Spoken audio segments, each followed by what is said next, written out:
How do we go about changing someone's nature? Okay. First of all, as a kid, when I was about 15 or 16, I asked all those questions you're asking now. So I said to myself, how can you make a world of uniformity, bring all the nations together? The social customs, their concept of God is different.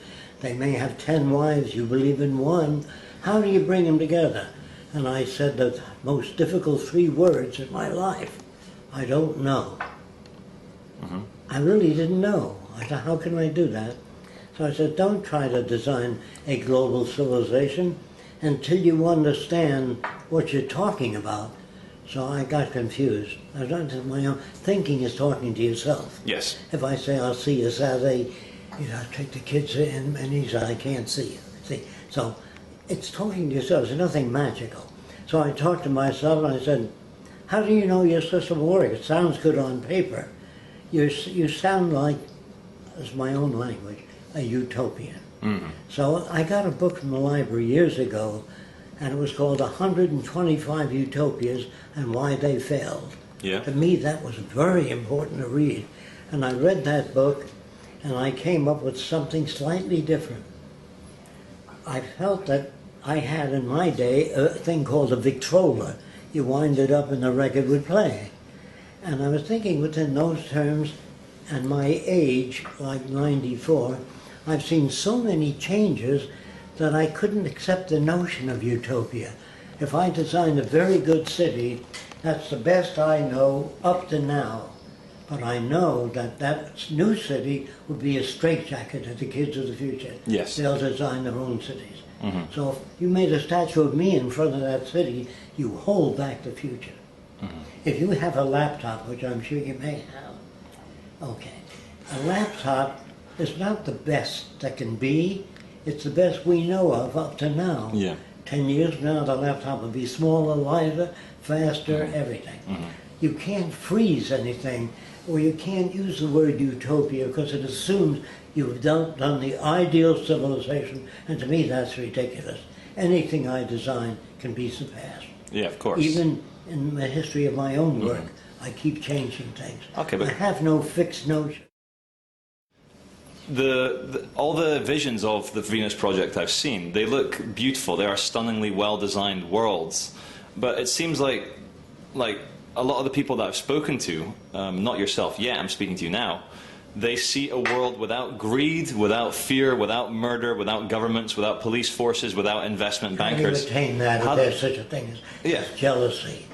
Even a thing like that. Or terrorism. Someone might want to blow up. Sure. Yeah. I met many different people in my travels, and I try to explain what jealousy is. See, they don't define their terms. If you ask a particular person, what is your conclusions now in life that you're 70 years old? Because, well, I'm a nature lover. I believe in letting nature alone. I think nature is a wonderful thing. I say, you mean you like hurricanes, earthquakes, which killed thousands of people? That's nature too. Being ruthlessly honest, there are some aspects of nature that preserve life and some that are dangerous. A rattlesnake is natural, a cobra is natural, and an earthquake is natural. And meteors falling on the earth is natural. So I'm not a nature acceptor. There's some aspects of nature I like, other aspects are detrimental to human beings. So when I meet a person, say I'm a nature lover, I say, what do you mean by that? Another person says, I'm spiritual. I'm not sure what they mean. So I say, what do you mean by that? You mean you have no locks on your door? If you see a hungry person, you bring them into your house and feed them? Oh no. I know that what they're talking about, they have no real clarification of the use of words. And then I begin to get confused because I want to know what the other person means when he says, I believe in social design, I'm a socialist. I say, or I meet another guy who says, I'm a communist. I said, how would you prevent corruption under communism? I don't know. I said, how would you house the millions of people that need housing? I don't know. Then just say, tell me more about what you believe in. They have no information. Then I meet a friend of mine or an acquaintance, not really that close, and he told me he was running for political office. I said, I'm so sorry to hear that. Oh, yeah, He didn't get the message. He didn't Of understand. course he didn't get. He said, what do you mean by that? I said, as politicians, I've met many of them in Washington. And I said, how would you stop cars from hitting each other? I don't know. How would you increase the agricultural yield without exhausting the soil? I don't know. Or what do you know about the physical world? Well, I guess I'm not technical. I said, Okay. you understand that everything we have today, your cameras, your car, your airplanes, your communications are all technical. And if a politician is not a technician, I don't know what they can do. I really don't know what they understand. I said, when you fly in a commercial airliner today, you don't have to call the pilot and say you've been flying at an angle. Straighten up. He knows the business. The navigator knows how to get to where you're going. And it's all done by some branch of technology. So, is technology the answer? No. It has more answers than non-technology. Okay. Be good. Be kind. What do you mean by that? So to me it means that everyone should have access to a relevant education. All people all over the world need clean air, clean water, arable land, and a relevant education. Relevant means no advertising, no lawyers, no businessmen, no investment bankers, people that have the ability to make food grow, take care of physical injury. Those are the real people. I don't know of any other kind of people, but there are people called philosophers, which sit back and meditate on their navel or go into a room and free their mind of all kinds of thought and come up with wonderful answers. What is needed in the world is peace and harmony. How do you attain that? I don't know. If you don't have a method of solving a problem, they say, I don't know what you're talking about, Jacque. So I said, well, if I had anything to do with it, with the running of a nation, I would take down signs, drive carefully, slippery when wet. I put abrasive in the highway so it's not slippery when wet. There's other signs, school district, 14 miles an hour. The power output would be 14 miles an hour. So you can step on the gas all you want to. And it says dangerous school children crossing. I designed a gadget that looks like this, and when a kid presses the button across the street, he can't go across until the red light goes on and the pavement turns up like that. It's like a cone. And so no car can hit a kid. That's how I say I care. I don't know what it means. I believe in peace and harmony and goodwill. I understand the language, but I know it has no backup. Sure. So the Venus Project differs from other projects in that when I said to myself, how are you going to change people? I said, I didn't know, so I joined the Ku Klux Klan. Did you know about that? No, I didn't. In Miami. Did you? And I dissolved it in a month and a half.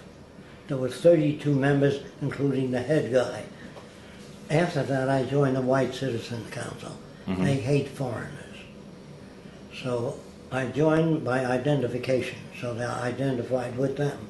But I always worked on their leader. And I dissolved it in 1 month alone. Then when I came back to New York from California, I asked a lot of people, well, who are the most backward people in the area? Yeah. They said the Arabs. They said they still believe the earth is flat. So I said to them, I said to myself, I'm going to see if I can dissolve that group. But before I did, I found out who the leader was. His name was Elbaz. I called him on the phone. I said, Elbaz, can I come and talk to you?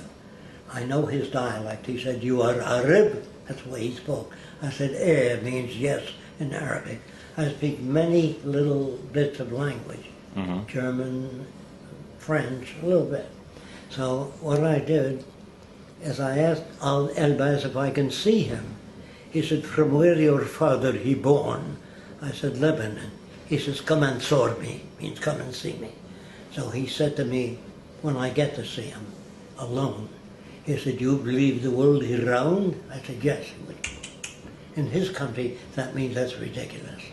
Then he held his hand up like this, and he pointed to his head, telling exactly what he did.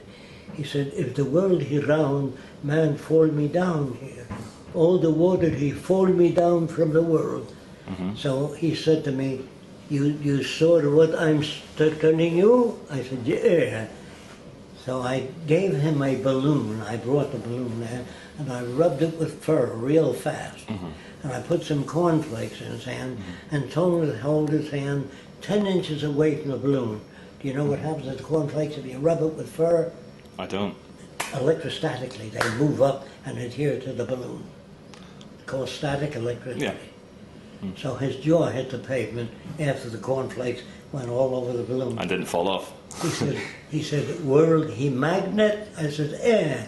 Ah, and he explained that to all the others. So you showed them some evidence. An hour and evidence. a half. Yeah. And I turned them around. Okay, let's You is it okay if don't turn I people around with logic. Doesn't work at all. evidence? That's what they like. Well, for him, what he considers evidence, not what I consider evidence. Then I thought in the Bible it said, "Honor thy father and mother." My mother was a racist and a bigot. She hated foreigners, Japanese, blacks, and I brought a Japanese kid home one day. She said, "I don't want that kind around." So I used reason, as a dummy. I was a kid, I thought reason is the bridge. Didn't work at all. No. So I said, if you can't get to your mother, you can't change the world. You want to know how I changed the Klan with my mother? Sure. Okay. I befriended a guy named Lou Merlin, who was head of the Klan in Miami, that group. And he had a war surplus store. You know what that is? If you don't understand. Yeah, Army-Navy store, yeah. Yeah. So I used to buy lenses. And he said, "What do you do with the stuff you buy?" I says, "Lou, you're welcome to come to my lab and see what I do with it." And I did different optical devices. And he said, "You're a smart guy." I said, "What do you think of the Klan?" I said, "It's a great organization, but it doesn't go far enough. See, if you attack, it doesn't work." No. He said, "What do you mean it doesn't go far enough?" I said, "Lou, after he visited my lab, he respected me. And here's what he said: will you come on down to the Klan and talk to our boss about what you're doing?" I said, "Lou, they wouldn't listen to me, you know." He said, "I did want to listen to you. You're a smart guy."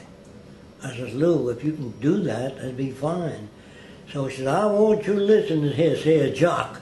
He knows what he's talking about." Because he was impressed by things I showed him. I can tell you what I showed him, too, later on, if you want to know. Anyway, he said to me, after I talked to his guys a little while, I tried to talk to them about animal training, because they're interested in dogs. They hunt a lot. So I showed them some films I did on a bunch of animals that I had trained that sit at a table, and I bring food there. It's real, and they eat it. Then I said, before I worked on animals, I worked on insects. I paint formic acid on a tin can, put an ant on, the ant would follow the formic acid. Forever. Never say, "Hey, I've been here before." He'd never walk off unless I painted the formic acid off the can.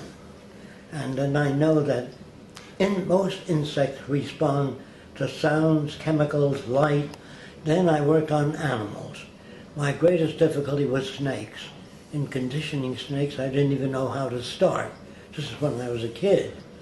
So what I did is I put a black and brown mice in with the snakes, and the snake would center its head and grab the mouse. You'd see the hind legs kicking. And I was wondering how he swallowed it. The teeth have back right, and they move up and back, shoving it down the throat. Yeah. He didn't swallow.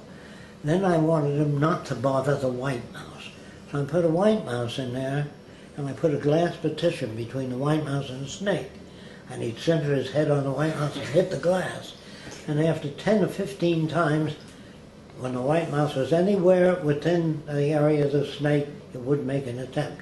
So I pulled the glass out then, and the white mouse can go anywhere in that cage, but the snake would only eat the dark mouse. And the next thing I did is photograph the white mouse sitting on the snake's head, all going like this. Yeah.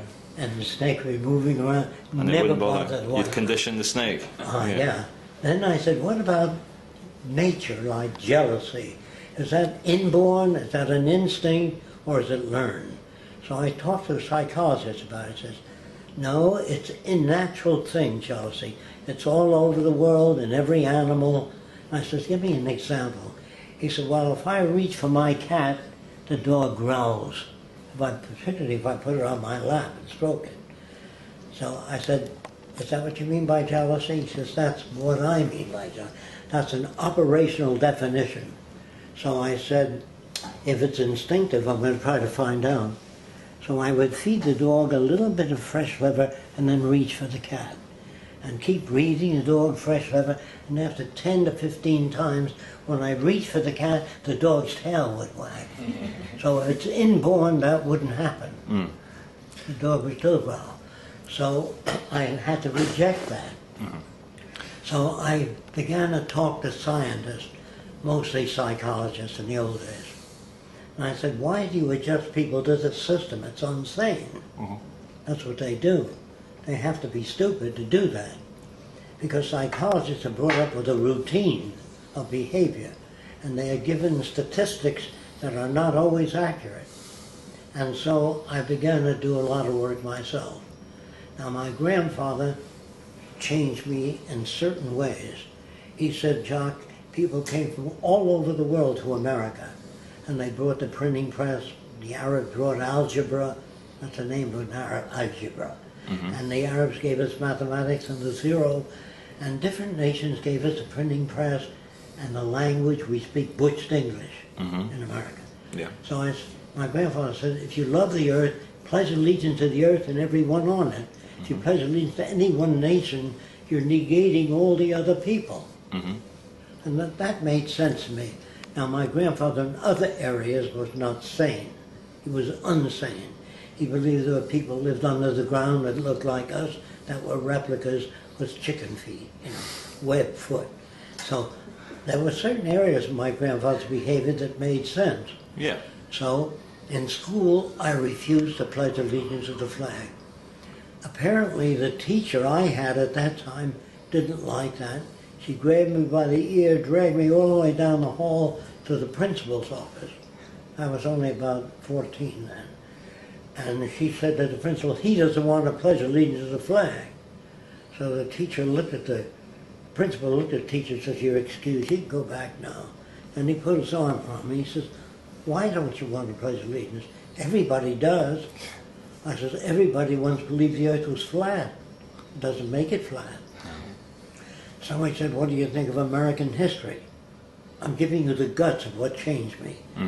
I said, well, everybody in the history book says the right thing and does the right thing and doesn't sound like real people. They make mistakes, they have errors in judgment, and they don't have any of that in the history book. Everybody looks right. So he said, well, what do you think of the teaching we do in school? I said, when a teacher says to a child, that's wrong, there's no information in that language for a child to work with. Well, that's not what I told you. There's no information in that. So I said, what is information? I said, if a child spells cat with a K, say you're very close, draw the two letters that are close and change the K to a C. But don't say that's wrong, because it has no... He says, I'm going to have to call your mother in. So I says, oh, I'll do what you have to do. So my mother comes in crying, the usual, what did he do? She's going like that. And he says, he didn't do anything, but we really have no place for him in our schools. So I said, oh my God, what's going to happen to him? He says, I don't think you have to worry about that, because I'm going to take him to the bookstore and buy him whatever books he wants to read, and let him read what he wants to read in school. I'll rope off the area, but I want him to come to me once a week and tell me what he's reading and why he's reading that. So I'll have to tell you a little bit about other bits before I continue. Sure. Can I? Yeah, of course, yeah. Okay. We've got plenty of time. Well, I wanted to know how airplanes fly as a kid on this thin substance. I could not understand it. So I asked my mother and father and my relatives. They had no information. So I finally went to the library and got out a book called The Wright Brothers. And I was very anxious because for years I wanted to know. I opened that book with great anxiety. And it starts out, it was a sunny day in May and Mrs. Orville Wright was hanging clothing on the line. I didn't want to know that. That bothered me. And I had to go through the whole book was sunny day in May. And near the end of the book, they killed a pigeon, and they put wiring in its wings to keep him out there. And they moved the wings up and back to find the center of gravity and launched it. And that was information. And when I'm back to school and I look at the books, most of them was Sunny Day in May. A lot of bullshit and little information. So I began to read and scratch the bullshit, the Sunny Day in May, and look for substance. So I was able to read more substance than Sunny Day in May. Then he died in about a year and a half after he set that up, and they took away that privilege. So I played hooky. I didn't go to school for 6 weeks. One day I came home and the truant officer was sitting on my doorstep. He said, "You Jacque Fresco?" I said, "Yes." "You haven't been to school for a month." I said, 6 weeks. He said, "That's right." He said, "What do you do when you're not in school?" I said, "I go to the library and I read what I want to read. I go to the Museum of Science and Industry and look at what I want to look at." He says, "Do you hang out in gangs? Do you use drugs?" I said, "No, I'm not interested in that." He asked me, "What do you do at home?" I said, "I have a little lab. It's not very elaborate." He said, "Can I see it?" I said, "It's under a condition that you don't tell my mother who you are, because she would become hysterical." He said, "I agree." I shook hands with him and I showed him my lab. Then he said, "I can't say you're wrong, you're not doing anything bad." He says, "You can do me a favor if you want to." I said, "What kind of favor?" He says, "Show up Monday, just to show that I did my job, and you can play hooky all you want to." So I liked the guy. He was a nice guy, and I did that, and I never went back to school. I began to hitchhike toward California. Why? Because airplanes dropped pamphlets. They said, "Come to California, there's lots of jobs." And I couldn't get a job. My father couldn't get a job. This is during the Depression. The banks failed. They paid off a new home. They didn't pay it off. They made down payments and several payments. When the banks failed, they couldn't continue the payments. 15 million people in my area were sleeping in every empty lot. That was the beginning of social conscience. I looked at store windows. There were phonographs. You know, the only thing you wind up. There were all kinds of things available, but they didn't have money. They were good people. They made shacks. And at the same time, I read there was going to be a bonus march on Washington by the veterans of World War I. That's years after the war. The government promised soldiers $600, but they didn't have the money at the time to give these millions of guys $600. So they marched on Washington with their uniforms, medals, crutches, wheelchairs, and they were sleeping in every empty lot around the Capitol. Well, I was a kid in Washington watching that. And General Douglas MacArthur, I don't know if you ever heard of him, he was a captain then. He said, the Senate said, "Get those guys out of here, it doesn't look good." So he ordered them to leave, and they said, "Not until we get our bonus." So he had his troops throw tear gas at them, and that bothered me, no end. Well, they were tear gassing soldiers. Yes, tear gassing veterans. Yeah, because wanted their bonus that the government promised them. Yeah. And then I said to myself, this shit's got to go. It would look very bad to me. Yeah. Because there was stuff around. Farmers grew food, but people didn't have the money to buy it, so their crops were rotting away. And I noticed at that time it was a depression. Now, you'll have to take my word for it because you weren't around then. There were people up on soapboxes with an American flag and a Nazi flag talking about the Nazi point of view. Yeah. There was socialists, communists, Mankind United, all kinds of people talking of new ideas. It was the Depression that stimulated that. Yeah. Where they lost confidence in their elected leaders. Kind of like we have now. Yeah. Yes, exactly. Yeah. So I was standing in front of a communist speaking, and he said, "Beat it, Sonny." Because I was just 16 or so. It was all adults. No kids weren't interested in that. But I was standing there, and he said, "I told you to beat it." I said, "I want to hear what you've got to say." He said, "Why?" "Because I don't believe what the Democrats say about the Republicans and what the Republicans say about the Democrats. I want to hear from a communist what communism is." He says, "You can stay." Yeah. So an hour later, he said to me, I said to him rather, I want to ask you 1,000 questions. He said, you have to go to the YCL. I said, what's that? He said, Young Communist League.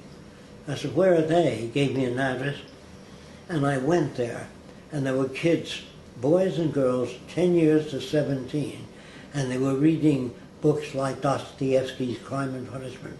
The kids were not typical. They were different than normal. Yeah. They were much brighter. And so I waited till the meeting was over, and I raised my hand and said, how are you going to prevent corruption when communism comes in? And how are you going to house the masses? He said, well, when that time comes, we'll work on it. I said, look, it sounds very humane. Let's start a technical branch of the Communist Party and work on mass housing. They said, you're a deviationist. I said, what's that? You're deviating from the teachings of Marx. I said, I'm trying to help. I'd help anybody. So he said, you'll have to leave. You're deviating from Marx. But the vice president of the Young Communist League said, let's hear him out. And they kicked us both out. Well, this guy was dumb, I think, because I was only going to help anybody. Yeah. Anyway, after they kicked us out, that was the time I hitchhiked to California. And this woman driving the car, descriptively, she must have weighed over 300 pounds. Brand new car. Big hat with cherries and feathers. That was normal when I was a kid. So she opened the door part of the way. She said, are you a Christian? I said, what else? She said, get in. So she let me in the car, and I fell asleep because I haven't slept for days walking on the road. And she poked me in the ribs. She really did hurt me. She said, you're not sleeping in my car. I said, what do you want me to do?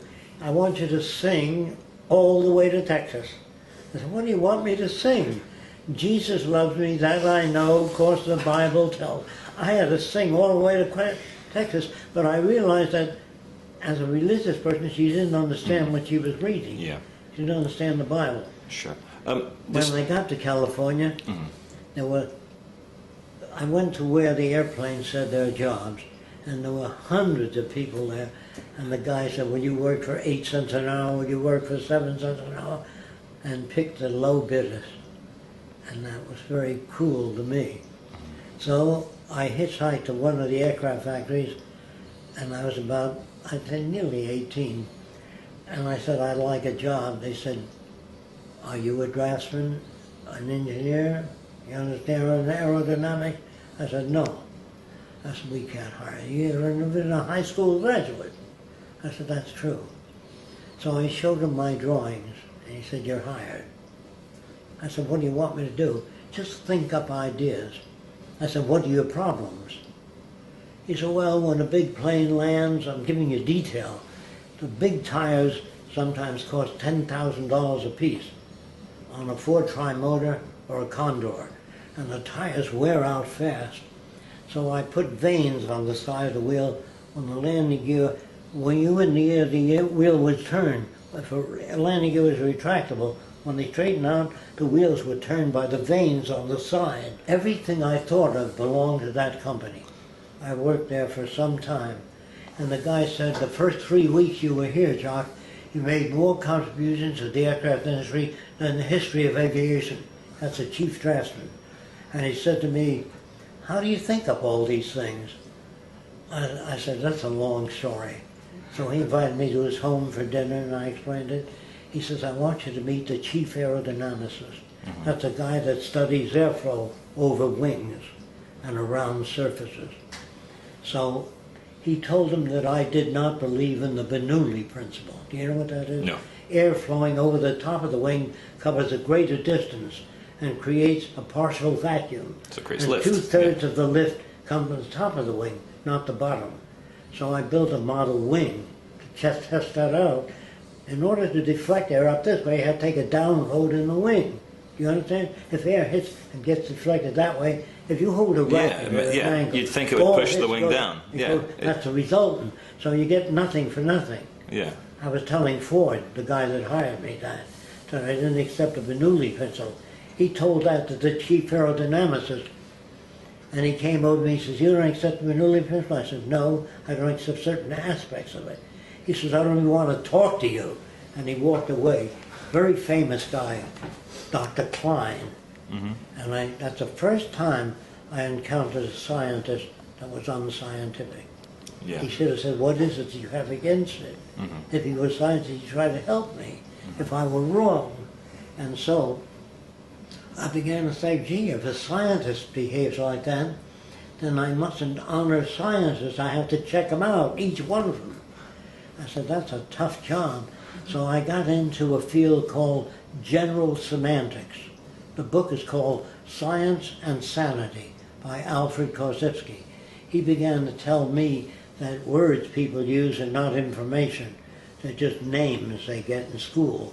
And that book really made me aware of language, communication. So I began to study semantics, followed by another book called Tyranny of Words by Stuart Chase. That would help you if you're really interested in the history of language. So I got Mind in the Making by James Harvey Robinson, How We Get to Be the Way We Are. And all of those books were based on experiment, not armchair philosophy. So I became highly experimental.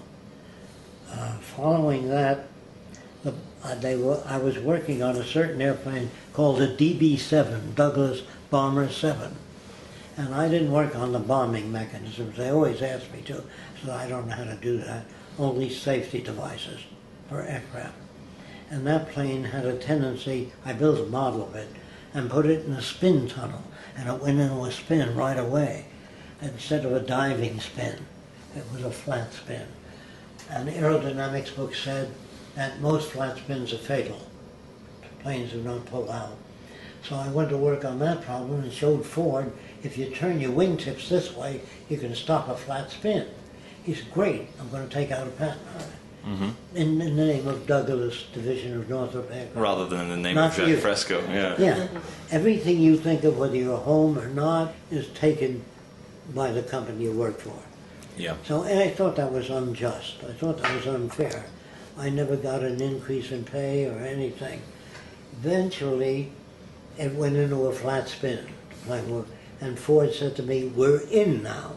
We both were asked to resign. You understand? Yeah. Because the establishment would have been held responsible. So I was looking for justice. I thought it was unfair. And then I realized there's no justice, that free enterprise ships things out because it costs less than making it here in America. That cigarettes kill people, but the government gets a good piece of the action. That means they didn't care for people. That was the evidence I had. And whiskey and all that junk food which goes out to people, and then the artificial contamination of plants by genetics without long-term testing.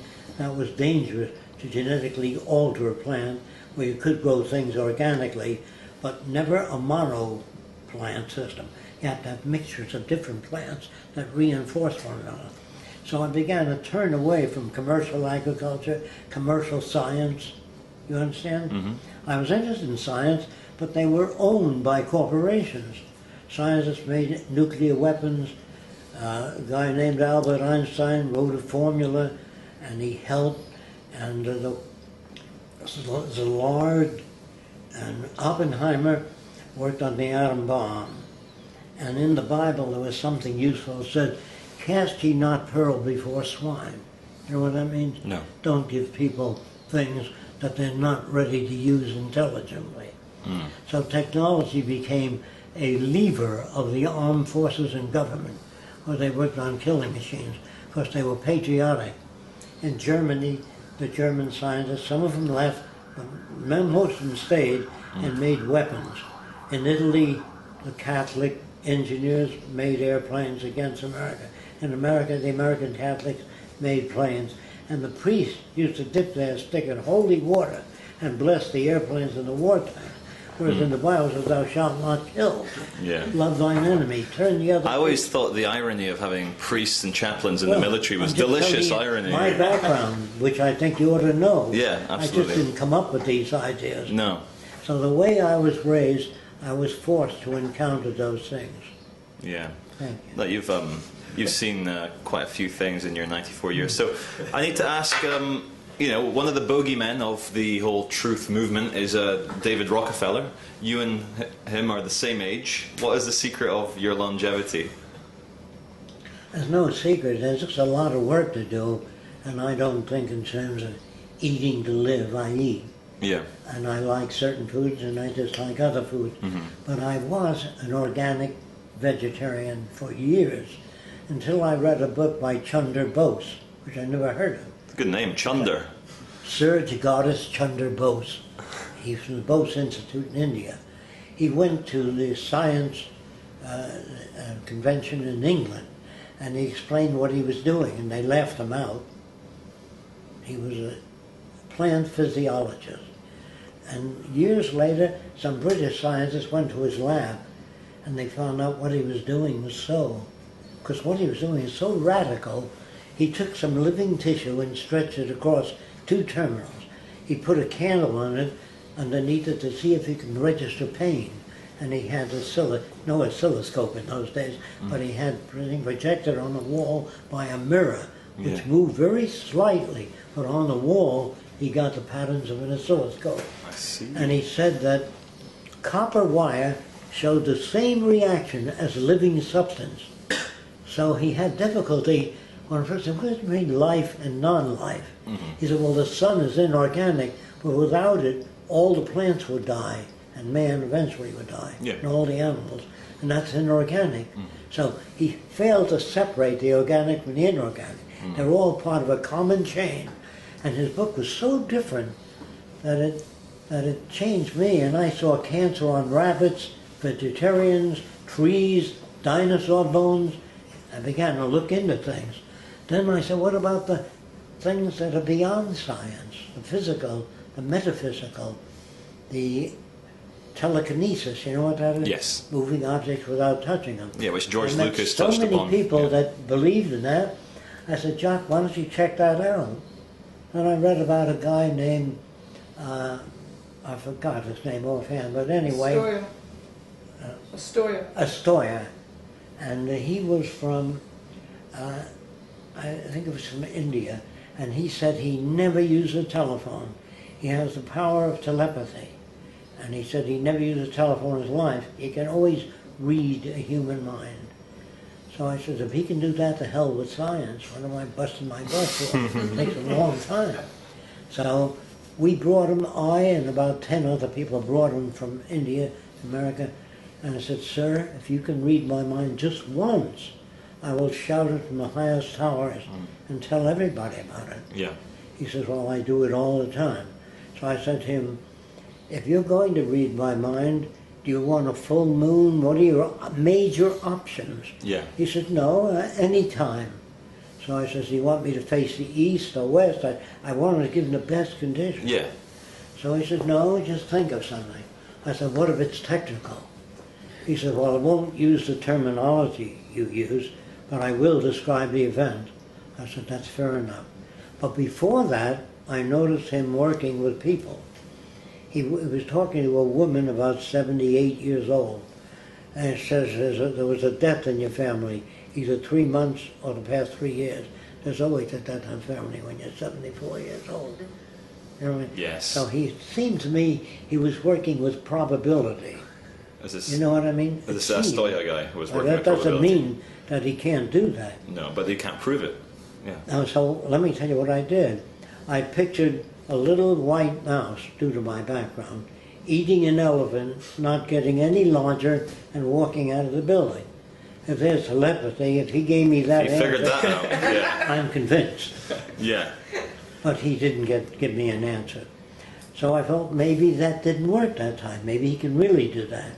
So I then pictured a carpenter's saw made of metal. Can you picture that? With 2 legs. And it walks into the forest like this. And a tree looks at the saw, and the tree cuts the saw in half. That's outside of probability. You know what I mean? If he got that, there's telepathy. Yeah. He didn't get it. He didn't get anything I thought of.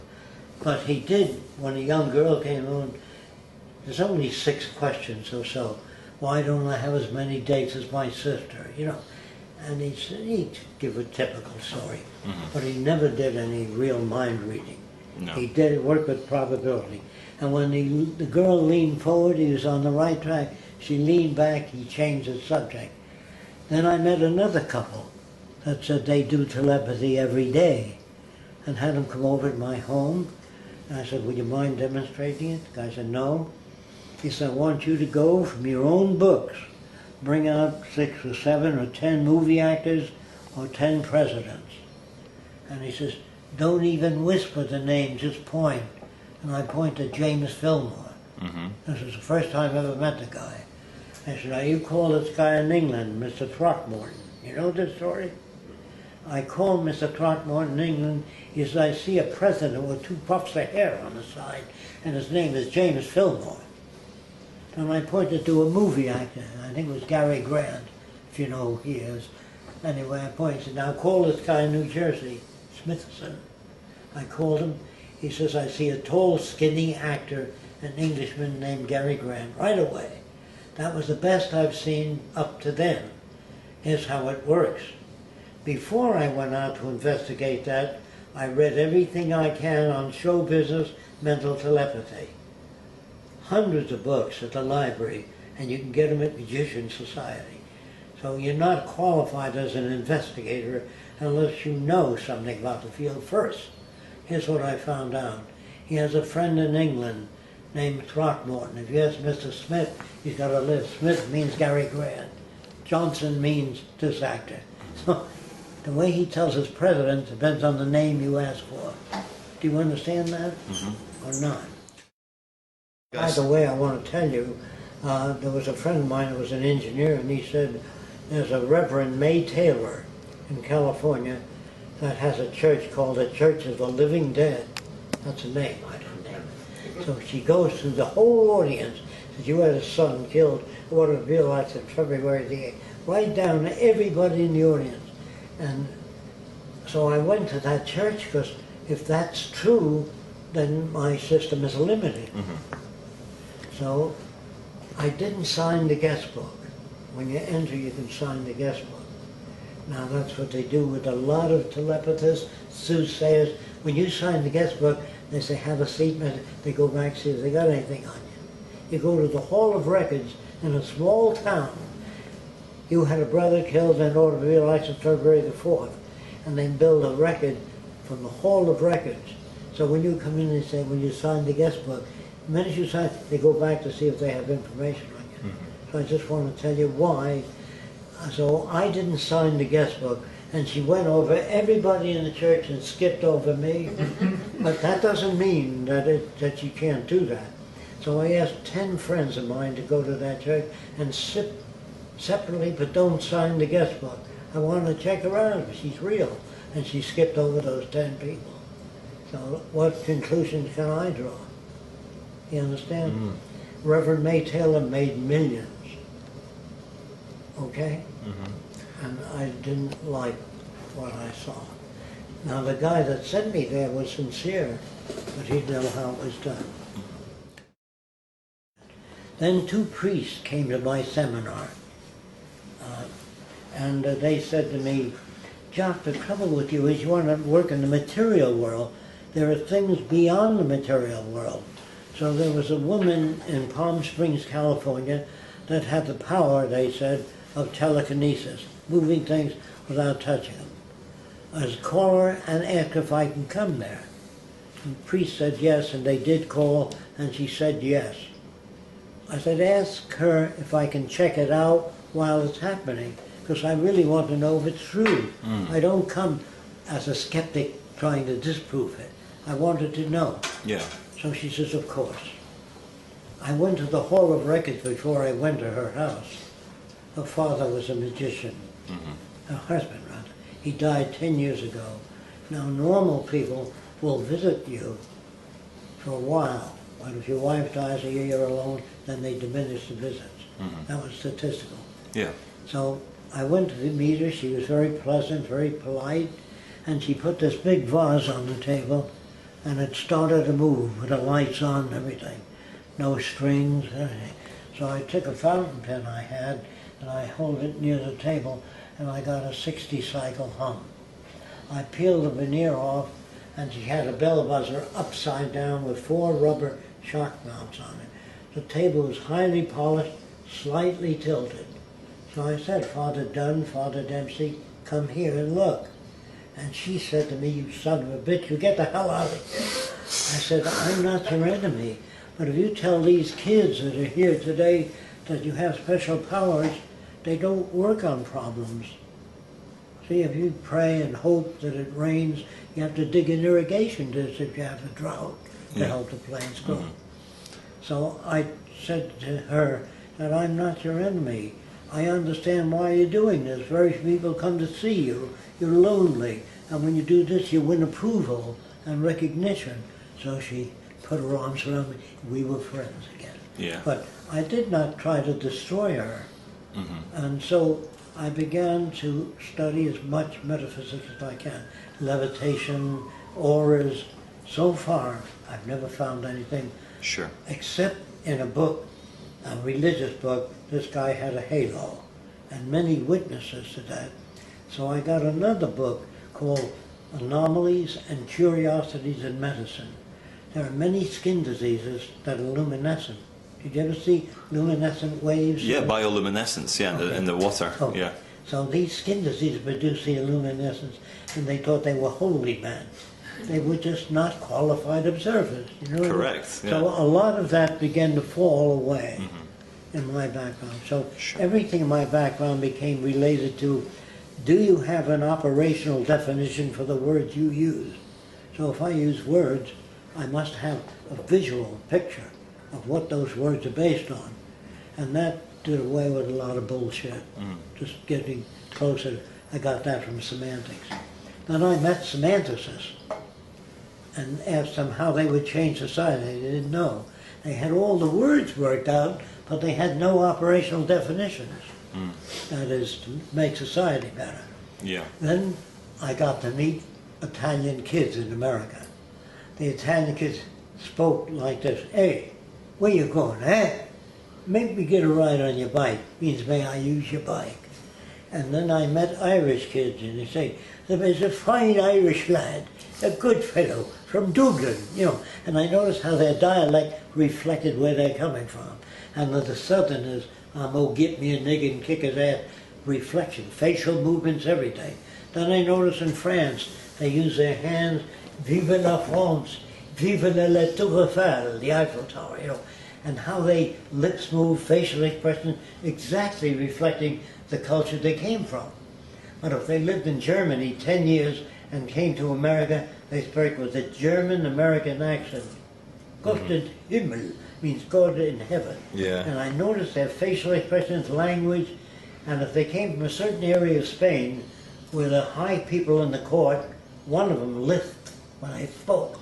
That all that Spanish had lisps in it. Yeah, they all came from that So that meme I that came began through. to understand the impact of environment. Yeah. That's what. How do you know there is no genuine people that can sense things people can't sense? So I would ask them. A person would come to me and says, I belong to a new group, well educated, higher consciousness. I said, what is that? Well, we're people that we have evolved far beyond the average person. So I said, are you a member? The guy said, yes. Are you a member of the higher consciousness? They said, yes. I said, where's your kidneys? I'm not sure. So I said, how fast is the blood moving in your vein and artery? Well, I don't know that. I said, what do you mean by higher consciousness? If I can't check it out, how do I know what higher consciousness means? I know what he thinks he means. Yeah. He doesn't. So anyway, I went to Trinidad because I read in a book that they can walk over red hot coals by state of mind. I said, boy, if a man can do that, you put meat on fire, it cooks. And if you can have a state of mind where you can walk over red hot coals, I want to know about it. I went to Trinidad because there was an Indian colony, and I read that they can walk over red hot coals. So I went there, and they do burn these coals until they have an ash, a white ash, 1.5 inches thick, and they don't walk over red hot coals. They move pretty fast over the ash. Over the powder So I ash, did yeah. that. I walked over the same thing. Yeah. And another guy came to me with a long needle, a crocheting needle, pulled his skin together and ran it right through his face, too. He says, I don't feel pain. So I had a friend that was a doctor there. I said, this guy claims he can control his pulse rate, make it faster, slower, just by thinking. And the doctor said he's doing that. So I churched under his arm. He had a cork ball. By pressing on the cork ball, it weakened his pulse. So I said, here, Doc. He said, gee, I didn't see that. I said, I know that. Here's how it's done. Do you understand? Yeah. Before you try to investigate anything, read everything you can. Get information. Because it's information that is closer to reality. Let's come back to the Venus Project. First of all, why did you name it the Venus Project? Oh, because I used to call it socio-cyberneering. Socio-cyberneering. Yeah, which means the application of science and technology to the betterment of all the world's people and the restoration of the environment. Okay. As long as you had separate nations, you're going to have trouble. Okay. Why Venus? Because later on, we went looking for land to build an experimental center. And I found some land in Venus that was not sprayed with poisons, toxic on plants. Venus, Florida. Venus, Florida, yeah. Okay. Nobody could pronounce the word socio-cyberneering, and it was before cyber became well known and popular. So Yeah. we named it the Venus Project. Okay. We lived in Venus, Florida. How did you meet Peter Joseph? Well, Peter Joseph ran Zeitgeist film, and a lot of people wrote him. After the film, they said, okay, what you say is interesting and informative, but what do you do about it? How can you change things? He said he didn't know. Roxanne sent him a copy of the book I wrote called It's a World Without Money. The best that money can't buy. Yes, it's And about a he- world that doesn't use He money. found it extremely significant, and he came right out and started filming, and a year later, he put out Zeitgeist's Addendum. And he says from now on, he's going to talk about the Venus Project. Because what he talked about was valid, but it didn't offer people any solutions. And all the Venus Project deals with is how to accomplish this, that, surgery, whatever. I designed thousands of surgical instruments, electronic and mechanical, safety devices for aircraft. Why do so many people on the internet worry that there's a connection between Aldous Huxley's Brave New World and the Venus Project? Because they never investigated the Venus Project. They think that it's machines that I want to use to run everything. That isn't true. Here's where they get that from. A pilot, when I was a kid, used to look out of an airplane and say, I'm about a mile high. Then some engineer invented Doppler radar. It goes down on the ground, back up, and tells you you're 5,400 feet, 20 inches off the ground. No human can do that. So I'd like to substitute that for aviators' decisions as to height. I don't want the machine to take over. I just know I'd rather use that. And in San Francisco, it gets so foggy you can't see 3 feet in front of you. So they found out with infrared cameras they can photograph the runway. So a pilot using infrared can see the runway if you use infrared cyberscope. And that, to me, became extensional. Now, you have to understand that word. Technology, to me, is extensions of human attributes. Without a microscope, you can't see the way things are. You can only see the way they are relative to your receptors. But with a microscope, first time I saw things under a microscope, what looked smooth looked like hills and valleys. So I said, what's it really like? And the guy blew it up again, and it looked like slivers. So I said, well, yeah, but what's it really like? He said, that's a stupid question. Depends on your receptors. With an electron microscope, you could see particles floating around each other, in which I thought I was looking for truth. And he says, man can't see truth. There are radio waves here that you can't see. Billions of bacteria on the table you can't see. So he said the search for truth is done by people that are sincere, that have very little technical knowledge. So my vocabulary began to change, and my attitude about a truth seeker in order to be a truth seeker, you'd have to know everything to know that which is true. So it became a ridiculous thing. And then I met a lot of people, read a lot of articles about a young lady that was about to get in an airplane.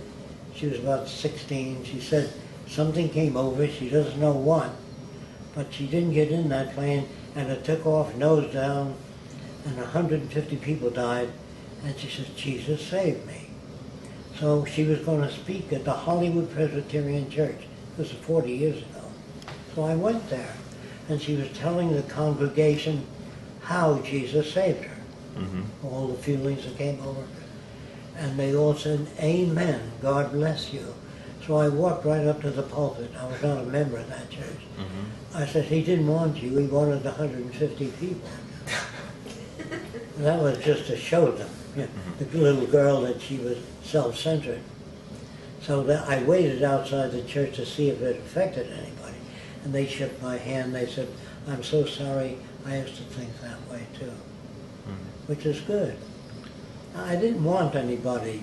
Like if 4 of your kids were killed in a car accident and one wasn't, the mother said, Jesus saved him. It's just where he was sitting in the car in relation to the impact, you know what I mean? Okay. So I began to think, why are there car accidents? Why can't we put a proximity device on a car? So if a guy wanted to run into you, he couldn't. Because the proximity device would turn on your brakes. Then about 9-10 months ago now, there was an experiment in information retention. And computers at that time could retain 1,000 trillion bits of information per second. No humans can do that. So I want to put machines in Washington connected to industry, production, agriculture, to get an overview of our capabilities, not to replace people that can do the job better. No. And not to control people, No. only monitor agriculture. Now let me just tell you something I'm sure you don't know. From 3,000 miles up in space, with infrared cameras, if you photograph the Amazon jungle, you'll see all the sick trees as red in a definite pattern. So the Earth turns under the infrared camera, and we get a picture of the state of disease of plants all over the world. No human can do that. So those are the areas that we wish to automate. So we have a picture of the Earth, and we have a picture of the ocean, which comes out when it's contaminated in different colors. And we can see contamination, death of the reefs all over the world. No human can do that. People think that they're going to be taken over by machines because they think of it in terms of this society, the monetary society. And I'd be scared shitless of machines taking over in this society. It's already going that In way. fact, that's what's happening. No matter how much you don't want machines to do things, it doesn't make any difference. They're better than people. They're faster in factories, and they're going to take over people's jobs. But in this society, they displace people, and they hurt people. People use machines to subvert other people and hold them down and bomb them and kill them for resources. So it's not the machines we should be wary of, it's the abuse and misuse of machines. And as long as we live within the monetary system, it's going to be more fascistic, the machines will be more hurtful. That's why that's why Jacque came up with a resource-based economy, because they wouldn't be used that way. They couldn't be used that way if you understood what the resource-based economy would be. How do we convince people that that's not When a I good way? was about 17, I built a new kind of airplane. I better even tell you how I did it. I dropped a piece of balsa wood and rotated it to the Earth accidentally. Yeah. So I S-shaped it and rotated faster. And so I designed 2 wings on an airplane that rotate, not a propeller. Sure. Just rotated. And it went to the ground slowly, took off faster. And when I went to a model airplane meeting, most of the normal kids turned out normal airplanes. I never did. I worked alone, some of them didn't fly, and I had to overcome the problems. And I didn't depend on approval from other kids. I depended on, I think I can solve this problem or that problem, and I learned to do that alone. But if I joined with other kids, they walked over and said, what the hell's that supposed to be? You know, they didn't say, that's an interesting type of aircraft, does it work? You know, they Yeah. didn't do that. And they appeared to be abnormal to me, but made that way by associating with normal kids. Yeah. Then I began to disassociate with normal kids and began to read and experiment. But I was reinforced for it because when the principal roped off the back of the class and he let me read what I wanted to read, I was beaten up by normal kids.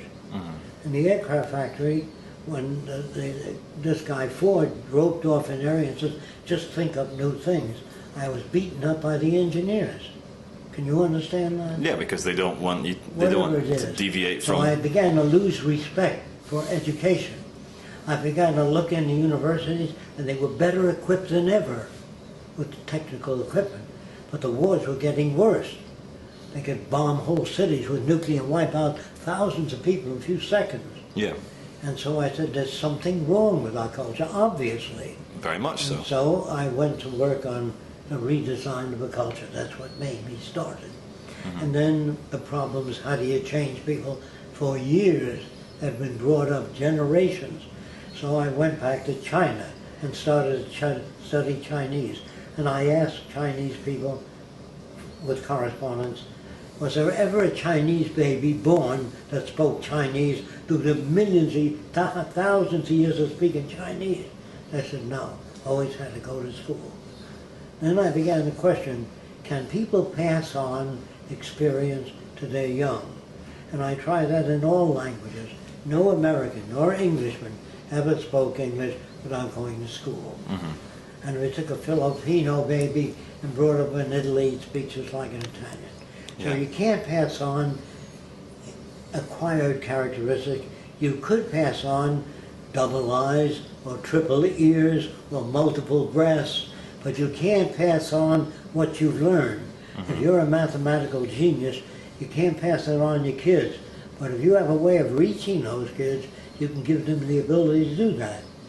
Then if you're born with a better brain, say more neurotransmitters, you know what an idiot savant is?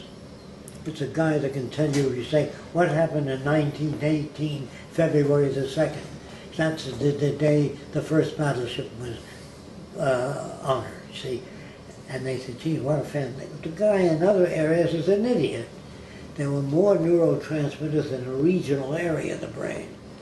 So, if you're born with a better brain than anybody, a better brain tissue, more neurotransmitters, you become a fascist faster. But the brain has no mechanism for telling you that which is relevant or irrelevant. That's based on experience. So I notice when a baby fox sees a porcupine, it doesn't know what it is. It gets closer and closer, then it sniffs it and gets stuck and stays away. And people say, you see, he learned. No, he was changed by the stick. They use the word learn.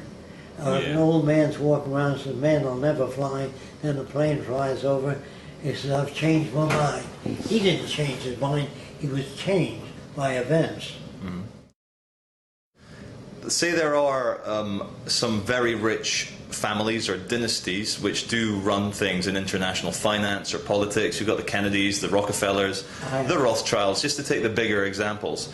How these people, to me, obviously love power. They love, like Chairman Mao, Mao Zedong said, I agree with you. they love power. How would we convince them to have a more egalitarian Yes, how? society? I had a friend named Henry Berliner. He owned the Berliner Joyce aircraft factory. And during the Depression, I went to see him, and the government agents came over and said, we're taking over the factory. He says, why? You haven't paid taxes for 3 years on it. He said, I have no orders for airplanes. Take the fucking factory. It's not doing anything. And that's what happened in the States. Chevrolet failed, the banks failed, and we gave them, the same people that created the problem, money. We bailed them out with public funds, educational funds, and that tells you who runs the country. Obama did the same thing. So I'm telling you that that will not change things unless General Motors shows you a blueprint of a new car, better than the Toyota, better mileage. Then if you bail them out, you got a definite return. But if they show nothing, you just bail them out, it means they're basically corrupt. Now, they already lost their factories, but we bailed them out. This time, there is no bailout. We've never had a condition where we went to war where everybody didn't prosper. Now, you have wars all over the world and people aren't prospering. Yeah. With nuclear war, it would take 3 days. There's no time for profit. Do you understand? I do. So you can't make any money. So I say, if they were to conscript you to serve in the army, this is the way I talk to soldiers, they should conscript all the war industries so no one makes a buck out of war. Then it's real. Yeah. I talk that way to soldiers. They say, gee, that's right.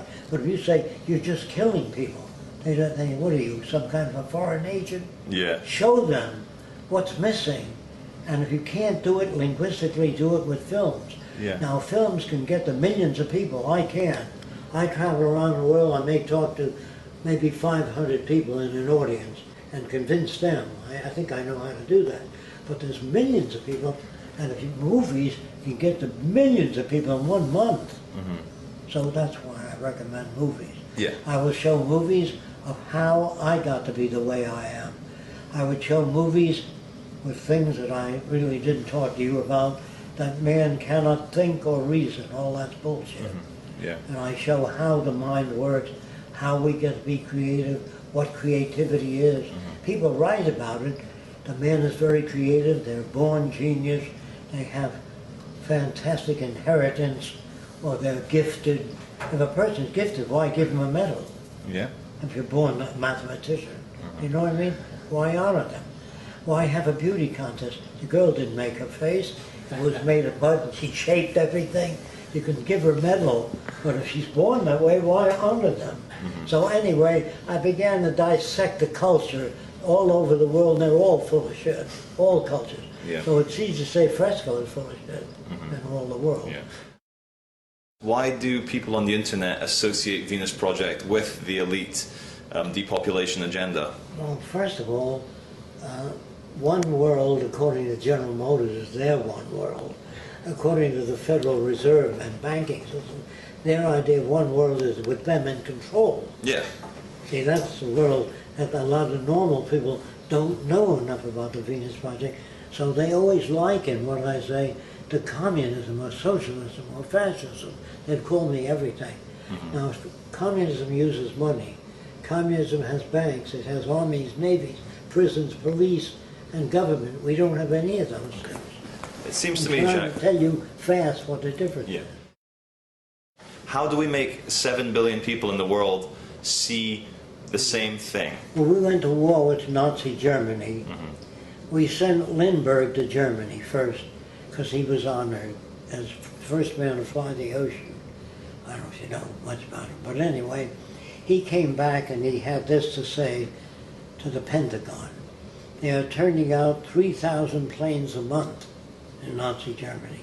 We had 600 first-class fighting aircraft. That's all we had. So the government sent special agents to all the aircraft factories and said, expand your factories to twice the size. We're going to be at war with Germany, Italy, Japan, and Spain. So we needed expansive production. So the aircraft factory owners had a board meeting and they said no, because after a while we'll be stuck with big factories, no orders for airplanes. The answer is no. So the government says we'll pay for it. That's public funds. So they borrowed money from the banks, created a super debt with the public funds. After the war, the American people owned 60% of American industry, and they gave it to them for 3 cents on the dollar. Gave it back to industry. Public doesn't know that. It's not in our school books. Yeah. As long as they don't know, what are you, some kind of foreign agent? Yeah. They got mad at me. I personally, Jacque, I think civil society, because it is untenable that it will go on to the future, I think it will collapse. Yeah. My vision of the future is we will all fight it out. There will be a giant World War III, for better words, and God help us all. I don't believe in God, but God help us all. I know. And I think we've gone, since the agricultural revolution, the wrong way. I think what you're just saying has a higher basis of probability than the Venus Project. Yeah. But I can't accept that. But the reason why I think... You understand that? I understand. I can't accept it. So I'm going to do everything I can possibly do and Roxanne and the people that support it to change people. If it fails, it fails. I'm not an idealist that thinks the Venus Project will be accepted by people. That I don't know. Yeah. It doesn't take everyone to make this happen. Most people want to know what's in it for me. And if things did collapse, if there was a group of people that can initiate the Venus Project in some way, and the Venus Project's about making things abundant and available for people. And if they see it's a higher standard of living for them, they would most likely accept it after things crash and they can't eat and they don't have any place to live and they have no job. Yeah. Well, we all know that to make big change, it's so much easier after chaos. Yes. Like in Hurricane Katrina, the companies went in there, privatized all the schools, no problem. But if there wasn't a direction to work toward, if there isn't another alternative, and I don't see any other alternative out there that's updated with our science and technology for the benefit of people, not for the benefit of industries and corporations as it is today, but for the benefit of people and the well-being of the environment, then we're not going to make it. We'll turn right into fascism. So the more that people understand this direction, that there is another direction to work towards, and not people who misunderstand it and thinks it's the Rothschilds or one world government has, it's funny to us that, it's because it's so much the opposite, they haven't looked into it at all. Then we might have some chance of some kind of sane, sustainable future. Sure. Yeah, the Venus Project would seem appealing, but would people in the Venus Project be happy if I took all the people back into the jungle and lived away from your society? Like, is it possible for there to be two ways? The jungle, there's so many people on Earth today. I think that you're trying to ask a deeper question than that. Who makes the decisions in the future? Yeah. Who decides which way people ought to live? The carrying capacity of the environment. Do you know what that means? Yeah. If an environment can support so many animals, if the altered environment by earthquakes, the water goes into the ground, most animals will die. So we study the carrying capacity of the earth and how many people do we have on it. And if we do use all the earth's resources, can we wipe out poverty? Can we build hospitals instead of digging up nickels and dimes for medical research? So far, up to now, we still have more than enough resources, even with all the waste and war. Now, if you take the cost of World War II, I'm talking about bombing England, bombing Germany, flattening it out, 400 ships on the bottom of the sea, thousands of millions of dead people, and just take the money that it cost to fight that war. You could have housed everybody on Earth, wiped out the slums all over the world, built hospitals all over the world. There's something wrong with our culture. There's something wrong with all your bullshit mathematicians that are always doing higher plane mathematics. That's why I don't like this guy in the wheelchair that is interested in particle behavior. If you go to scientists, why do people kill each other? Yeah. Get out of that goddamn field. I don't give a shit about whether the planet moves and oscillates in an orbit while the world is going to hell. Yeah, let's get our work on priorities now. right. Yeah. Yeah. Does that answer your question? Yes, it There are does. problems now. Yeah. And I don't want to go to the moon, because if we start going to other planets, the next war will be out there. And so I want people to learn to live together and go out into space as a joint venture. Is that acceptable? Yeah. I'm very much against any single nation going out there. Well, absolutely, because it's just an act Where of do we separation. disagree? Well, we don't. Thanks, Jacque.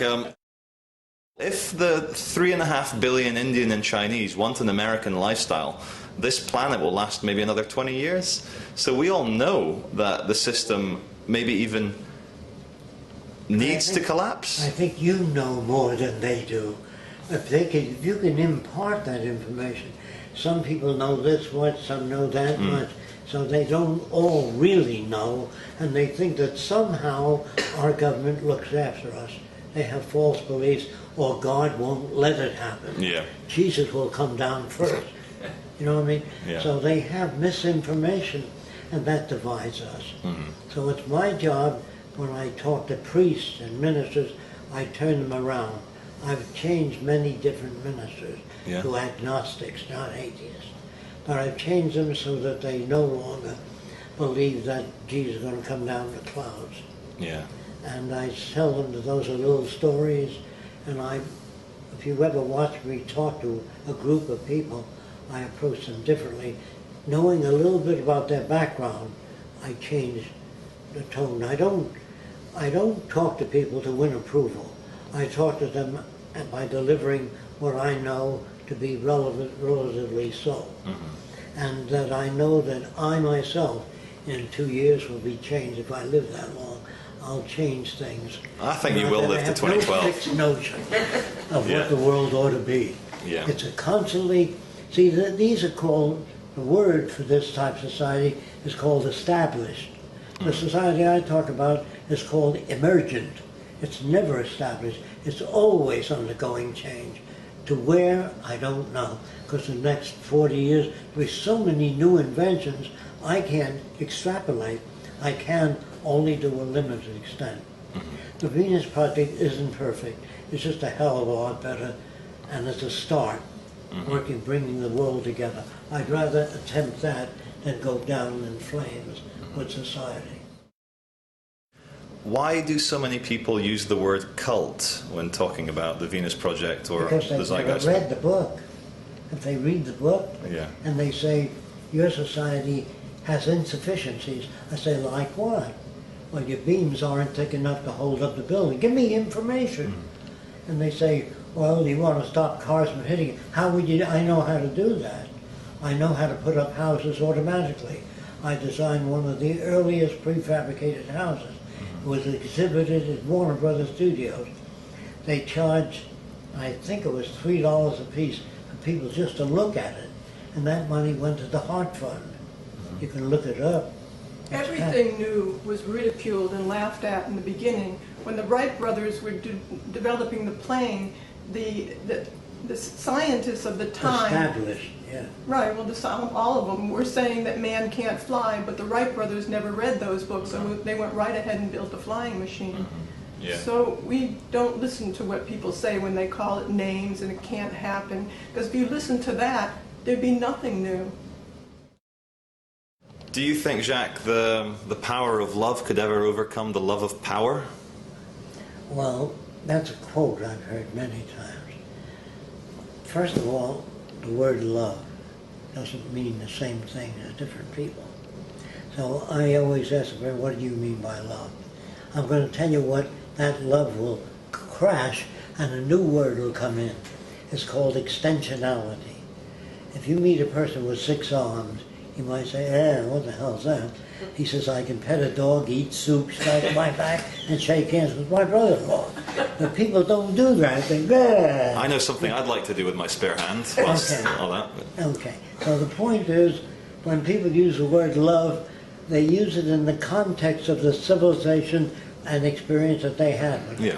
In the future, when people meet, a guy is going to see how extensional that person will be to him, and they will associate with one another because of extensionality.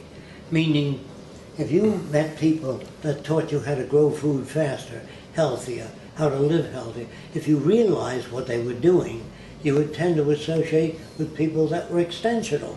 The word love has so many different meanings, so many different people, we would rather use extensionality.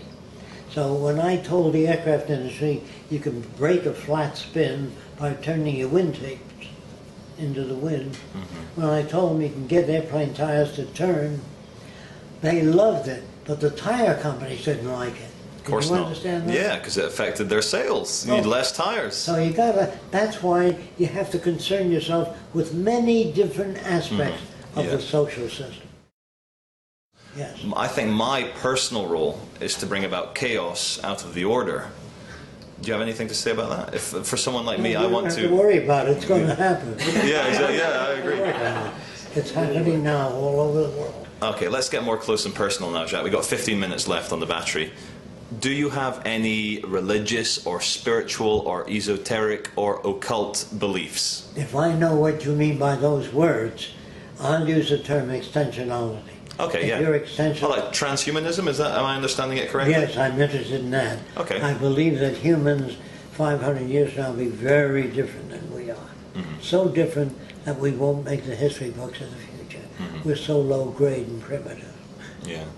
Many people would argue that we used to be. I don't like what I'm saying, but Yeah. that's the way it seemed. You asked me. Why do you not like what you're saying?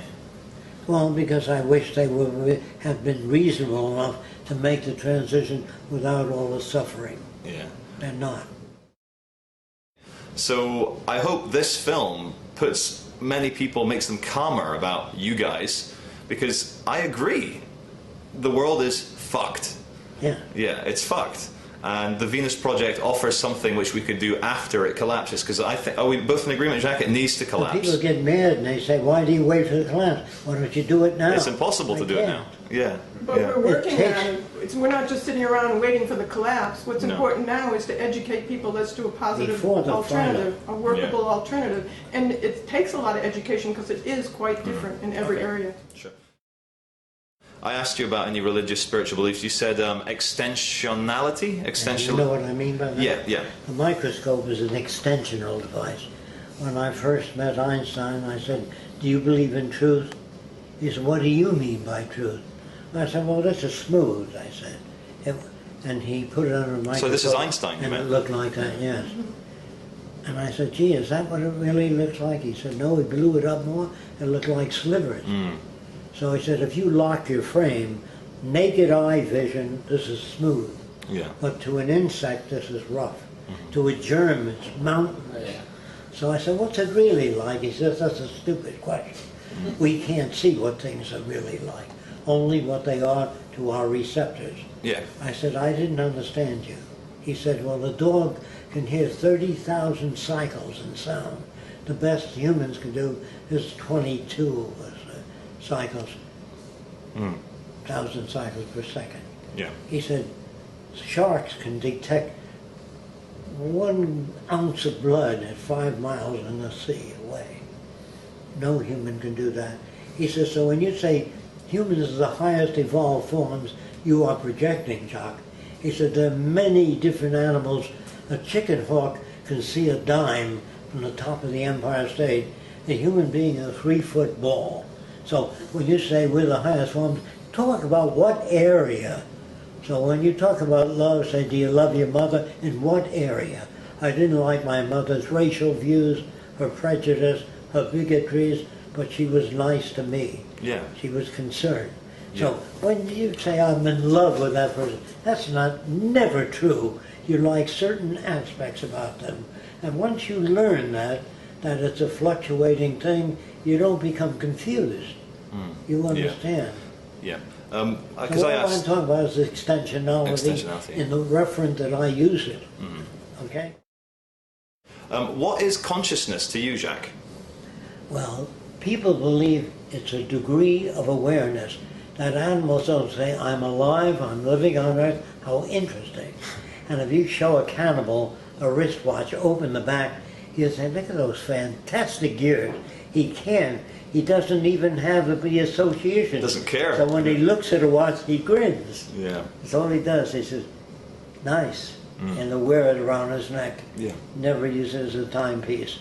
So people, depending on their background, do not see the world you see as you see it, because lack of extensionality in their education. They're educated to serve the institutions they're brought up in. They're not educated to what you call think and reason, go beyond that. We try to do that with every human being. And where we fail, we'll try to solve that problem. If I can't get to a person, I say, I don't know how to get to them. I don't say they're dumb. So I don't know how to reach them, which makes me work harder.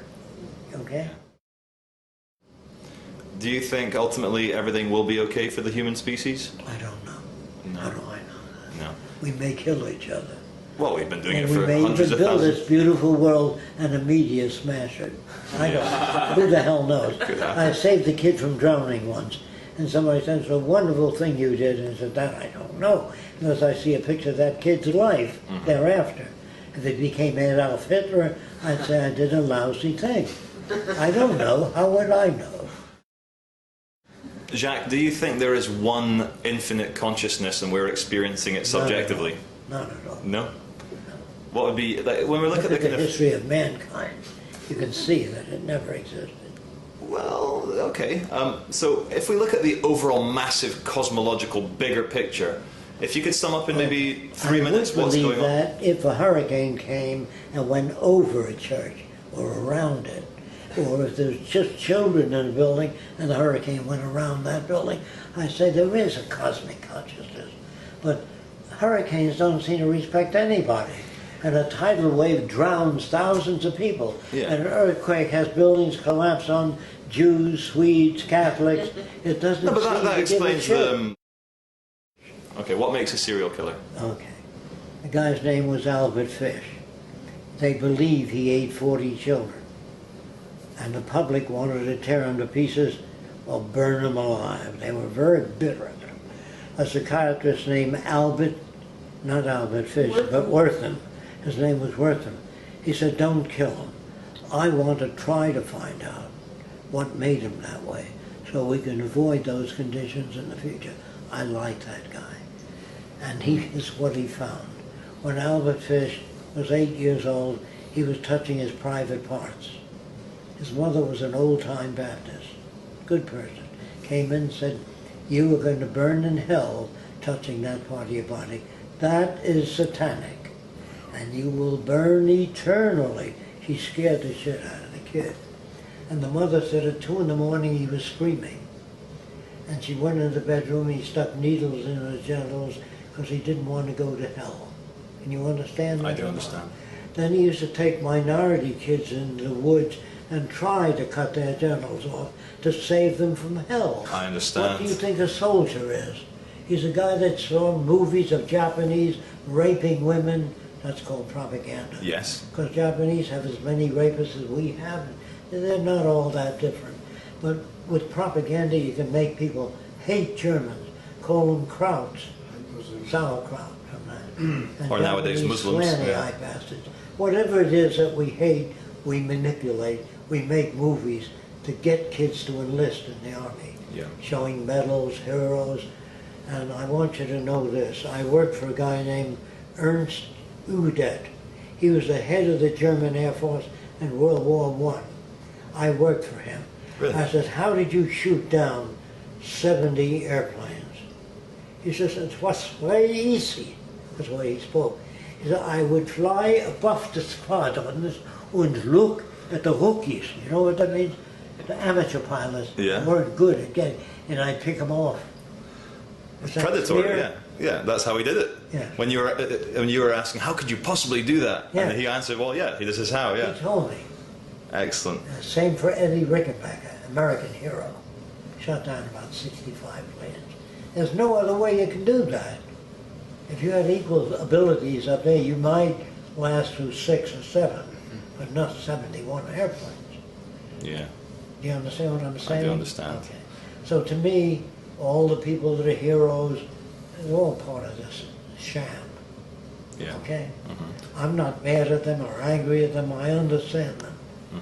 If you're brought up in this world and you have a machine gun and you kill 400 men enemies, they put a medal on you, 5 medals. Yeah, you're not a mass murderer, you're not a serial killer, you're a hero. Do you understand? There are no mass murderers, no serial. They're made by certain conditions. Yeah. And if we don't know what those conditions are, hate substitutes for solutions. How they get to be the way they are. Yeah, then it makes them a lot less If you know scary. how to change them, Yeah. if you know the mechanisms of change, it takes, people say, how long would it take to change all the people on Earth? Given control of the broadcasting companies, movies, and the media, it's 3 months. That's all. 3 months. That's all. That's probably quite true. Well, they did Well, it we with got swine that- flu, we got that Islam. from the army. Yeah. I said, how do you take people out of church, kids, and make them killing machines? Yeah. We get a guy named Frank Capra. He made a movie called Why We Fight.